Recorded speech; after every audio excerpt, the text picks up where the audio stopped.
Hello, coin collectors out there. Welcome back to the Big D Coins channel. Hopefully, everyone is having a great day as always. Wanted to make one quick housekeeping kind of announcement. I am using a new microphone for this video, and the video I posted at around noontime today, 1 o'clock noontime ish. About the 1 and the 2 euro cent coins of Germany. So if you noticed a different audio quality from that video to the previous one, or maybe from this video, the evening video, to yesterday's evening video, that is because I did switch up the microphone. So feel free to let me know of any feedback. But just listening back to the audio quality, I think this one is much better. But as always, feel free to let me know. All right, so in today's video, we are going to talk about the 1919 wheat penny. Now, if you're into wheat pennies and if you're into euro coins, I think you'll like the videos that I posted lately. For the foreign coin showcase at the second half of today's video, we'll also feature these 2 euro coins. This is the 1 euro coin from Portugal, and this is the 5 euro cent coin from Portugal. So 2 very nice coins right here. Stick around for the second half of the video if those interest you. And yesterday's video was about this one right here, the 1927 wheat penny. So that was the last one that I made with the old microphone. Now, what's special about this 1927 wheat penny is that it has the finish that people call the woody finish, also known as the wood grain finish. So that's due to the result of a improper alloy mix that makes the toning of the coin look like it's wood grain. So some very cool feature of that video. If you want to see the full length video, check out the other video that I posted yesterday on the channel.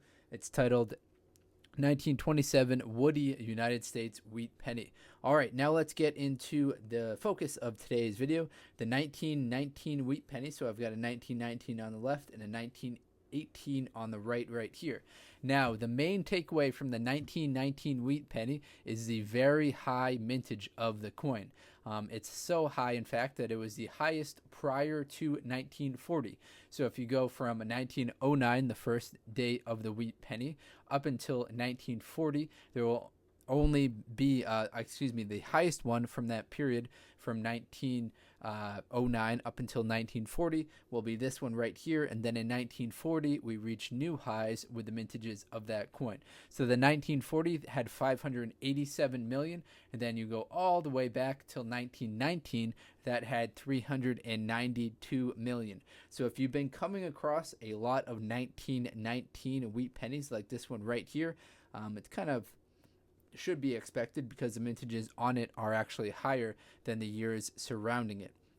Now, as far as the value of this coin, if you search on eBay for the recently sold feature of this coin, people are essentially buying it for about the cost of shipping it. So if you come across one of these, not really worth selling it on eBay. It looks like one sold October 25th, around the same condition as this one right here, maybe slightly better, for $1.12. That included shipping. So if you have to pay 55 cents for just the stamp alone, and then you've got to drive to the post office, you're probably losing money by selling it. Selling a 1919 wheat penny for $1.12. Now, let me just quickly run through the mintages to give you some perspective. The 1919 very high mintages that I've been talking about, I should have mentioned it earlier, but that's just for the Philadelphia Mint. So the Philadelphia Mint had 392 million. If you've got a Denver or a San Francisco Mint, that'll be a little bit more scarce. So the San Francisco Mint for 1919, 139 million. The Denver Mint for 1919, 57 million. Then keep in mind 392 at the Philadelphia.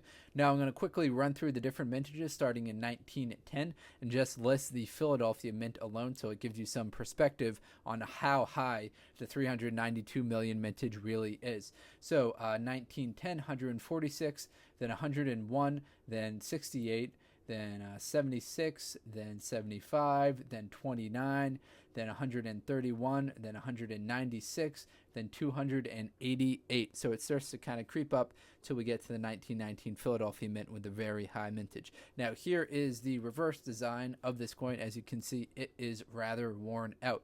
Now I have been kind of saying this whole time that these coins aren't going to be worth a lot of money. There are no verified examples in the Cherry Picker's Guide to Rare Die and Variety Coins of errors in the 1919 wheat penny. However, the one exception is if you can get a very highly graded coin.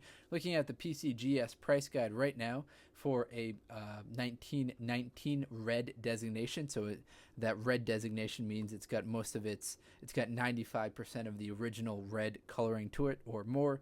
If you've got one that's worth that can be graded at mint state 68, then it could be worth a lot of money. PCGS has a price guide of those of $10,000, but keep in mind that they've only graded 17 of those ever in their entire company's history at a mint state 68. So very valuable coins are going to be the ones that can get highly graded, not ones that are in circulated condition like this one right here. All right, let's sneak into the video. These ones right here for your foreign coin showcase. I like to sometimes add some foreign coins to the end of the video. I know a lot of you are interested in that. So on the left, we've got a coin from Portugal. Now this one is the €1 coin from Portugal, and it's dated 2016. So there's a lot that's going on with this coin. I'm going to rotate it around so I can point out to you where you can find the date. That will be kind of tricky. It tripped me up a little bit trying to find it to make this video. But look down here, 2016, so 2016. Going around, we also see Portugal for Portugal. It says Portugal in the center right here as well.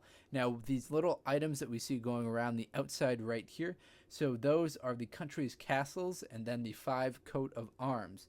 So we've got the 5 coat of arms down here, and then we've got the symbols for the country's castles going around the outside right there.